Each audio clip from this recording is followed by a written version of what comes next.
tonight on CTV3 News. Man accused of sexually assaulting his 13-year-old stepdaughter is released on bail. Pastor Mark Humes released from drug trafficking charges. Co-accused fishermen remain in custody. Cases of screwworm in Belize increased to 33, including one in Orange Walk. And brightening awareness, hundreds of Belizeans wear mismatched socks for World Down Syndrome Day. These are some of the stories we have for you tonight in our newscast for Friday, March 21st, 2025. The New World screwworm poses a significant threat to livestock, pets, and humans. It can cause severe losses if not controlled quickly. Currently, it is not present in Belize. That is why early detection is crucial to prevent its spread. Let us help to keep it out. Don't bring animals from other countries illegally. If you notice maggots, larvae, or worms in unusual wounds, report them immediately. Call Baja at 824-4872 or text 670-7003. Together we can work to keep our country safe from the New World screwworm and save animals. This message was brought to you by Baja, OIRSA, AICA, USDA, and the Ministry of Agriculture, Food Security, and Enterprise.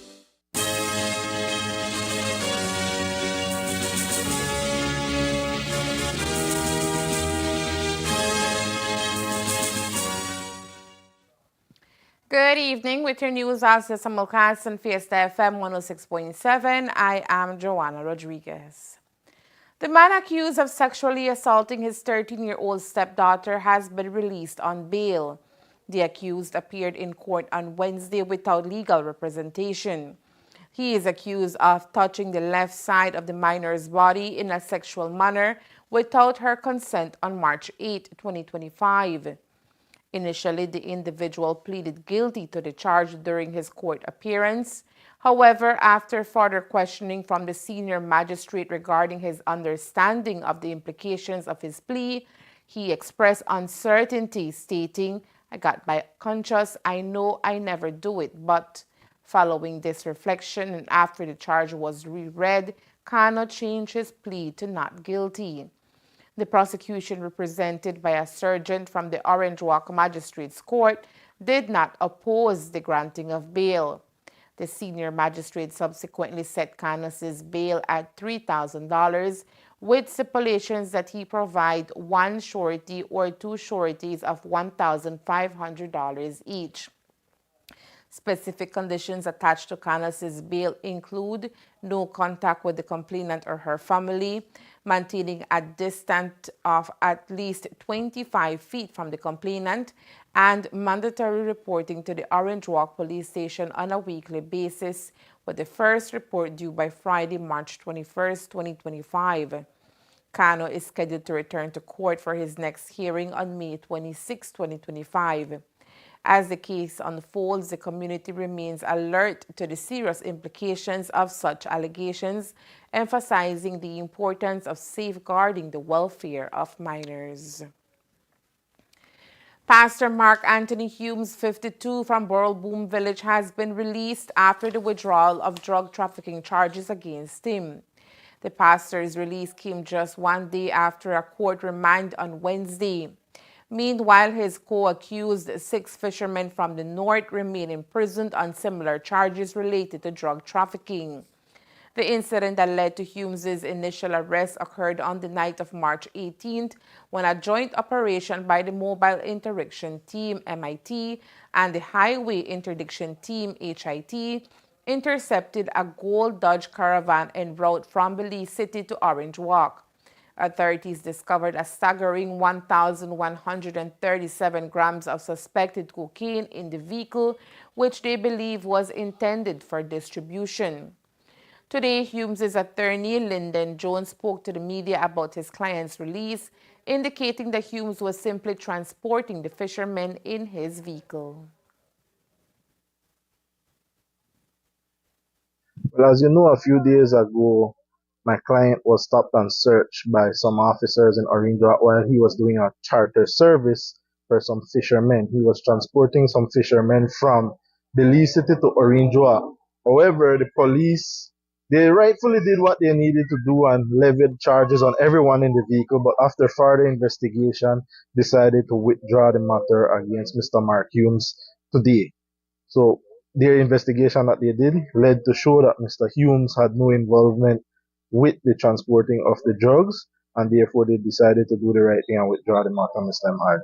Okay, can you say what's the position with the other fishermen, the 6 fishermen? The other fishermen, are still remanded. They were sent to Belize Central Prison on Wednesday, and as far as we know, as far as I know, they have not received high court bail as yet. But the charges against them is still in place, and they are still remanded at the Belize Central Prison. No, he will not be taking any actions against the department. That's his initial indication that he will not be taking any action. He's just happy that the police, they did the right thing by withdrawing the matter, or whoever gave the instructions to withdraw the matter, he's satisfied with that. Pastor Humes was apprehended alongside Norman Leslie from Shunush Village, Angel Aragon, Marvin Tuyul, Ronier Cruz, and Christian White, all from Sarteneja Village, along with Freddy Estuardo Chavez from San Esteban in Orange Walk. Following their arraignment Wednesday morning, the group pleaded not guilty to the charges of possession of controlled drugs. They were then remanded to Belize Central Prison without the option of bail, with their next court appearance scheduled for May 22, 2025. During court proceedings, Angel Aragon expressed interest in pleading guilty to the charges.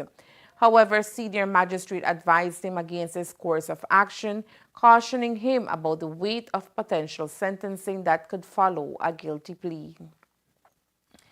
A Guatemalan national, Enio Armando Guerrero Pichola, age 37, is set to face deportation after being charged with an immigration offense for illegally working on the island of San Pedro. His detainment took place on Sunday, March 16th, when local police apprehended him for not possessing the required visitors or work permits. Upon questioning, Pichola was unable to provide any valid documentation, prompting authorities to take him into custody. The following day, he was transferred to the Belize Immigration Department, where further investigations uncovered that he had been working for a local businessman despite lacking the proper authorization. In a court appearance, Pichola pleaded guilty to the charges. He was subsequently fined $1,000 and ordered to cover an additional $5 court cost. However, Pichola was unable to settle the fine, immediately resulting in him being remanded to the Belize Central Prison until he can pay the fine or serve a 6-month prison sentence in default. Prosecutor J. Lewis, representing the Belize Immigration Department, emphasized the need for accountability in immigration matters and requested the court to order Pichola's deportation from Belize. The senior magistrate granted this request, ensuring that Pichola will be removed from the country following the completion of his sentence or upon payment of the assessed fine.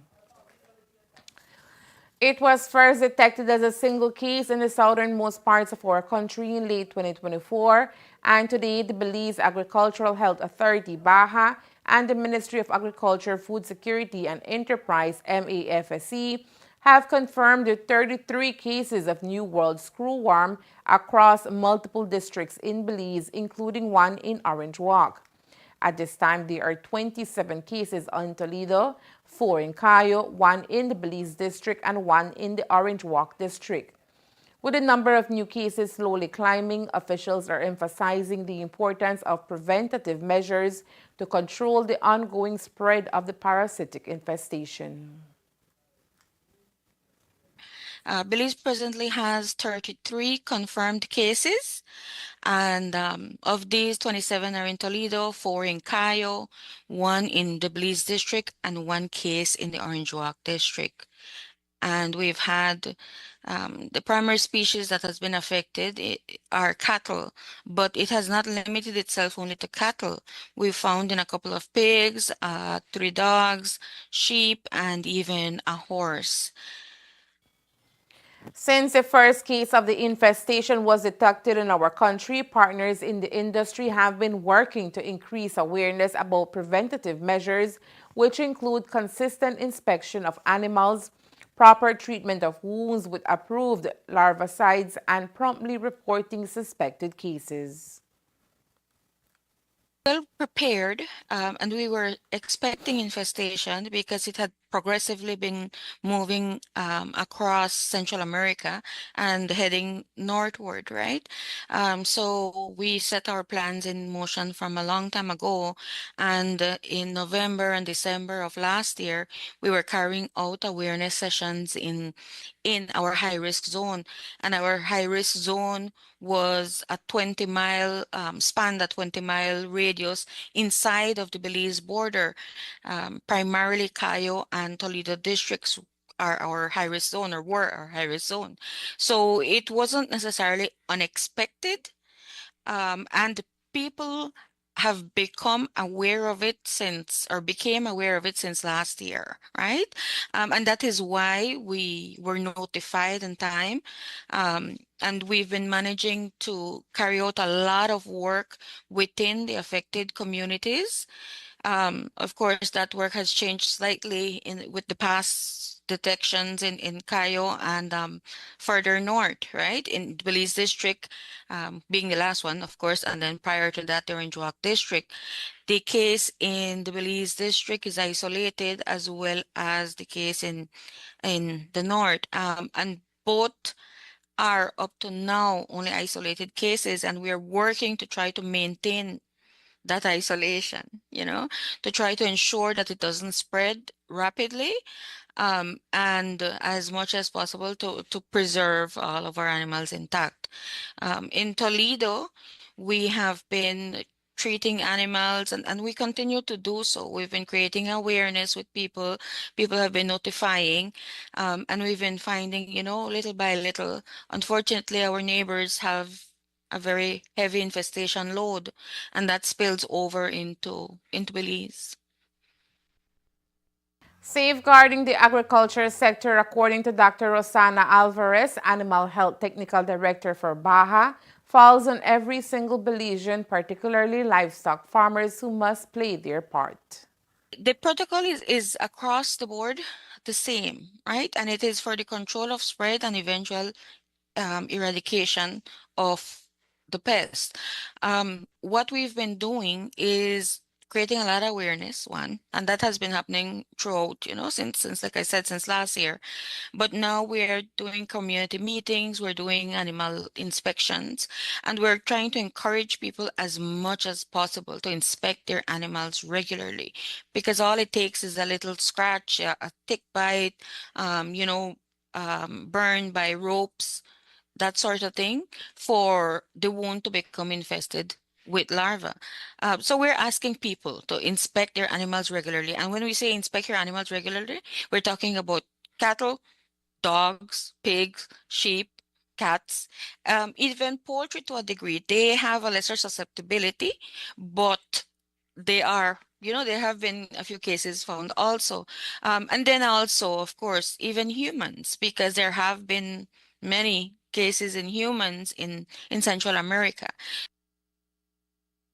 In an effort to contain the spread of the infection, authorities have put into place a number of measures, which include the passing of Statutory Instrument 143 of 2024 regarding New World Screwworm Prevention, Control, and Eradication.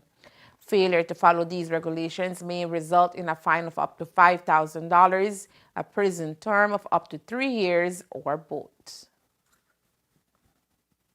Of course, added to that is controlled movement of animals. You cannot move cattle specifically without a health inspection certificate and a movement permit. Both can be issued by BLPA, and what happens there is that an inspection is carried out of the animals, and a health inspection certificate, a New World Screwworm health inspection certificate, is actually issued, and then the movement permit is issued for the cattle, right? With regard to pigs, it's also advised, that they get inspected by a BLPA officer and that they get a health inspection certificate issued. Pigs, sheep, are the same. And then we ask that people do the same for their pets, that they inspect their pets, and try to get them to a vet or to treat them or to let us know if there is a wound that has maggots or larvae worms in it. There's a statutory instrument related to New World Screwworm that was passed in November of last year, and it includes notification of larval infestations. It includes ensuring that small stock and livestock are physically inspected and have their health certificate, their health inspection certificate and their movement permit. Of course, importation of animals only with approval and authorization by BAHA.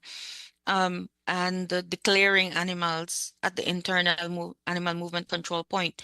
These are only a few of the things. Reporting of a case is crucial because once we have a case in a new site or at a new place, we have to go in immediately and carry out containment measures so that there isn't a lot of spread. So there's the law, the statutory instrument that states that these things must be done. Otherwise, there is a fine, a penalty, and it's a steep fine. At the end of the day, it's not only about protecting one or two industries, it's about protecting Belize on a whole. This is a zoonotic condition. It affects humans also. So it's crucial that we all work together to try to ensure that it doesn't spread. And that's what the statutory instrument helps us to do.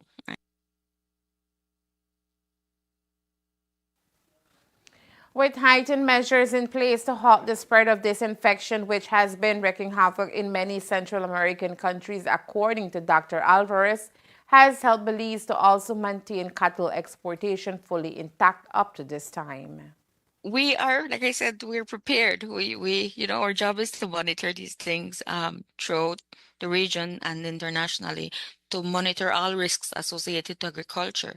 And we had already worked on protocols with Mexico and agreed to protocols with Mexico. And ironically, Mexico was infested with screwworm before Belize was. We were the last country to be infested with screwworm. Our trade with Mexico continues. There are very strict conditions, but we are able to meet those conditions up to date. And of course, we continue to protect our exports. And while we do so, we also know that we have to continue to protect our country on a whole. It's more than the cattle industry. We also have to protect food security. We have to ensure that our animals are still relatively healthy so that we can consume them. Suspected cases of larval infestation should be reported immediately to the Baja Animal Health Department via phone number at 302-1388 here in Orange Walk or through WhatsApp at 670-7003. Coming up next, a fugitive wanted on child pornography charges captured in Belize. Stay tuned. Get the most out of your internet with Centaur's ExpressNet. Are you ready to supercharge your online experience? When connecting to your Velo Mesh device, make sure you're linked to our blazing fast 5 GHz frequency. Why 5 GHz? Faster speeds. At a shorter range, 5 GHz is perfect for use in smaller spaces where speed is your top priority. As for the 2.4 GHz, while connection may travel farther, it can lead to slower performance. Remember, choose 5 GHz for your devices and experience the difference instantly. ExpressNet, bringing you the best speeds for the ultimate online experience. For more information, contact us at 380-0101. Authorities here in Belize have confirmed the capture of Gregory S. Roth, a fugitive wanted by the Bexar County Sheriff's Office on 11 counts of possession of child pornography. Roth was apprehended in Placencia on Thursday morning after a coordinated effort involving local law enforcement and U.S. authorities. Roth, who had reportedly been living under the alias Christopher, attempted to evade capture following the issuance of a warrant in Texas. The Bexar County Sheriff's Office, which had been pursuing Roth since the charges were filed, released a recent photograph dated March 21, 2025, to aid in his identification. The fugitive is described as a white male, standing approximately 5 feet 7 inches tall and weighing around 186 pounds, with brown hair and blue eyes. Upon his capture, Roth is expected to face extradition proceedings back to the United States, where he will face serious legal consequences related to the charges against him. Today, thousands across the world wore mismatched socks in honor of World Down Syndrome Awareness Day. The day is meant to highlight people who have been diagnosed with Down syndrome and bring awareness to the challenges they must overcome, as well as their achievements. Down syndrome is brought on through the triplication of the 21st chromosome. The extra chromosome in an individual causes a varying degree of disability in a person's intellectual and physical abilities.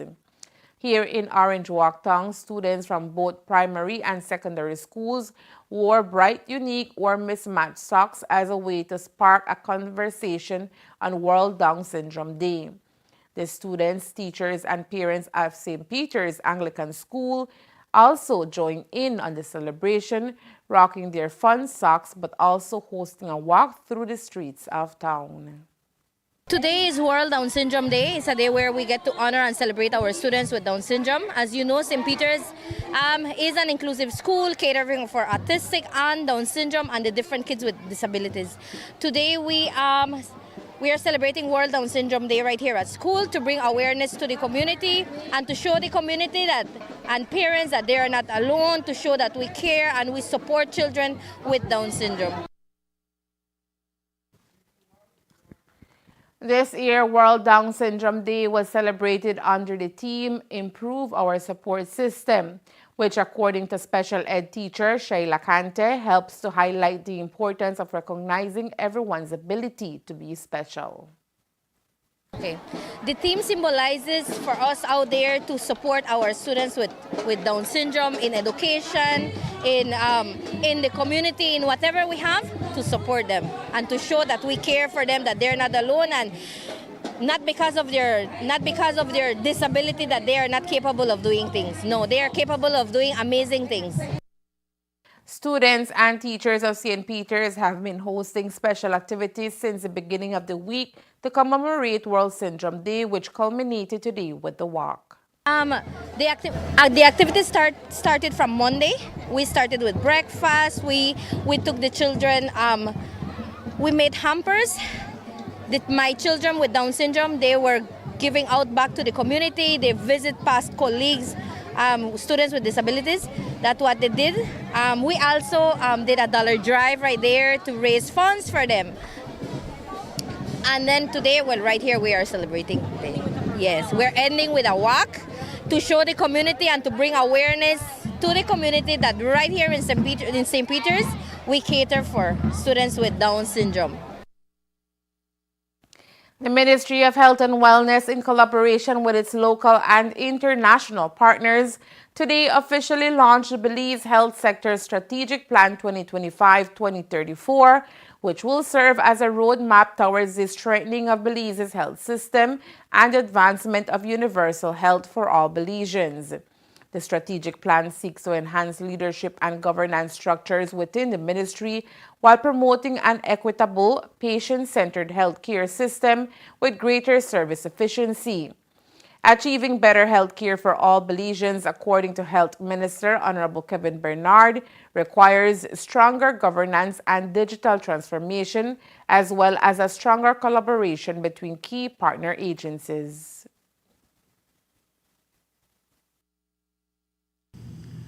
The plan directly addresses these challenges, and as highlighted before by the speakers, it addresses these challenges through three interconnected strategic objectives.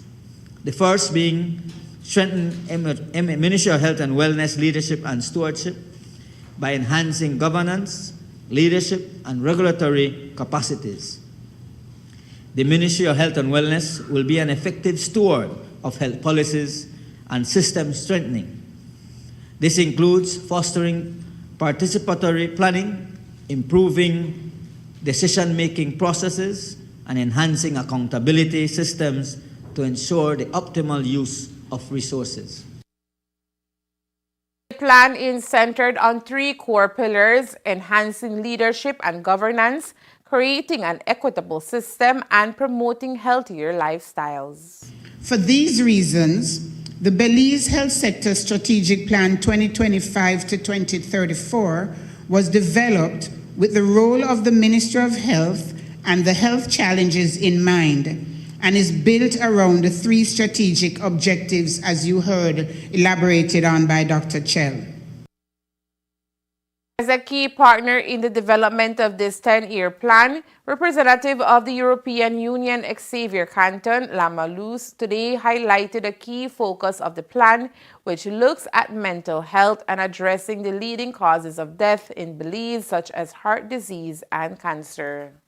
Has a long history of partnership with Belize, and we are proud to collaborate on initiatives that enhance public health, strengthen healthcare systems, and promote universal health coverage.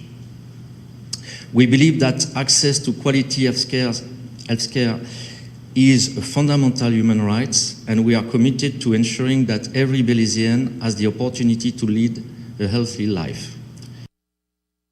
A digital copy of the Belize Health Sector Strategic Plan 2025-2034 can be accessed through the Ministry of Health's official website and social media pages. As the Brissenden administration embarks on its second term in office, Orange Walk East Area Representative Honorable Kevin Bernard has been entrusted once again with the leadership of the Ministry of Health and Wellness. Upon speaking to the media today, Bernard expressed his gratitude for the opportunity to serve in this pivotal role, reiterating his belief in the importance of health and wellness for every Belizean citizen. Acknowledging the intricate issues facing the health sector, Bernard voiced his commitment to further enhancing healthcare services throughout the country. And to better equip himself for the role, Bernard announced his plans to enroll in a master's program in public health. As the minister, I want to see that we could achieve universal health coverage. I want to ensure that we could bring better service delivery to our Belizean people in healthcare. I want to ensure that as we roll out NHI, that our Belizean people are benefiting from these services. We want to see more improved facilities across the country, and that's my goal. I want to ensure that whenever I'm placed in a position, I always say, let us leave the place better than you found it, and that's my vision. I've always put it that way. I go in there with humility. I try my very best to work with every single one of them. And so it's my commitment to continue to serve the great people of this country as a Minister of Health, but also as a representative for my constituency, and to ensure that I do it with the best of my ability. And so that's my commitment to the Belizean people. As Bernard gears up for this new chapter, he outlined the ambitious goals for the health sector. Our big agenda is to ensure that there is telehealth and telemedicine. We want to ensure that we reach the underserved populations. We want to ensure that where we are not able to build a facility, that we can serve those people in some way or the other. And talking about right to health, every Belizean have the right to access health care at the primary care level, at the secondary care, and at the tertiary care level. And coupled with that is, of course, is the need for expansion and improvement in human resources, getting more human resources to be able to cover these gaps. The National Trade Union Congress of Belize, NTUCB, has confirmed that Glensfield Dennison will continue to represent the unions in the Senate. In addition, the private sector will see Kevin Herrera maintain his senatorial seat. In the case of the government, its recent submission of its list for senatorial appointments introduces both continuity and new faces. Senior Counsel Eamon Courtney and Christopher Coy will keep their positions, while 4 fresh appointees have been announced: Linsford Castillo, Rosella Rana, Hector Guerra, and Brittany Galvez. Courtney, recognized as an influential figure in government, will retain his role as the lead senator for government business and serve as the special representative for the Prime Minister for international legal affairs, diplomacy, and strategic engagement. Coy, who continues to be pivotal in the financial sector, will hold on to his responsibilities as Minister of State for Finance. Linsford Castillo, after temporarily serving as a senator in 2022 and 2023, has now secured a permanent seat. As it pertains to former Orange Walk Town Councillor Rosella Rana, she embarks on her first official role as senator. Similarly, Hector Guerra joins the Senate as an attorney, while Brittany Galvez, who has a strong background in youth advocacy and gender equality as a program coordinator in the Office of the Special Envoy, is also making her debut in the legislative body.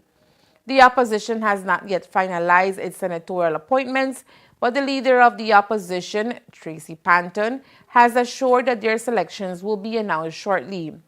As for the churches, they have nominated Louise Wade Jr. to the representative post, while the network of NGOs has opted to reinstate Senator Janelle Chanona. And there is more news after the break. Stay tuned. Escape to paradise. Centaur is giving you the chance to win an unforgettable getaway at the breathtaking Orchid Bay Resort. Picture this: a stunning beach and a relaxing poolside retreat. One lucky winner will enjoy an overnight stay for two, plus a delicious breakfast, all courtesy of Orchid Bay Resort. How to enter? Sign up for any Centaur service or stay up to date with your payments for a chance to win. Live raffle draw on April 16th on Despierta Belize show. Enter now to win with Centaur.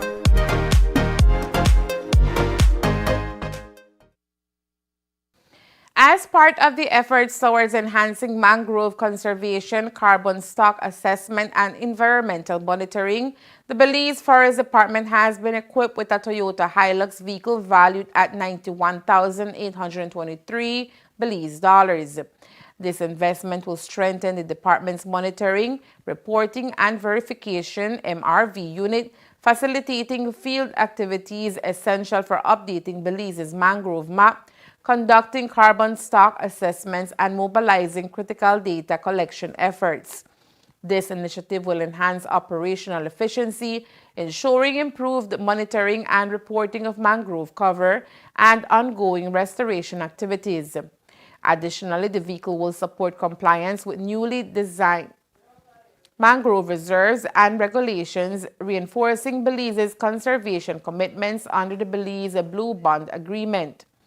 Funded through the Belize Fund for a Sustainable Future under the Government Strategic Allocation GSA, this investment is part of the project establishing the enabling environment for the development of a marine spatial plan through strengthened governance, improved management, and enhanced monitoring of Belize's coastal and marine resources. This initiative underscores Belize's commitment to empowering government agencies in achieving critical conservation milestones outlined in the Conservation Fund Agreement CFA under the Blue Bond. Mangrove ecosystems are essential for coastal protection, biodiversity conservation, and carbon sequestration, playing a key role in Belize's climate resilience and sustainable marine resource management. The continued support of the Blue Bond and Finance Permanence Unit and the Belize Fund for a Sustainable Future is central to advancing Belize's marine conservation efforts and ensuring the sustainable development of its blue economy for nature and people. Chief Justice the Honorable Madame Louise Esther Blendman of the Senior Courts of Belize today received a generous donation of over 124 law books from the International Law Book Facility, ILBF, to the Judiciary of Belize. The ILBF, a London-based charity, is managed by its chief executive and a dedicated team of volunteers, including its patrons, trustees, and operating committee. The organization is committed to promoting the rule of law and facilitating access to justice by providing essential legal research materials. This invaluable contribution will serve as a crucial resource in advancing judicial scholarship and strengthening the administration of justice in Belize. The shipment of books arrived at an especially opportune time as the Judicial Education Institute of the Senior Courts is currently conducting a seminar on sentencing guidelines judgment writing and evidence aimed at enhancing the expertise of judges and magistrates through continued education.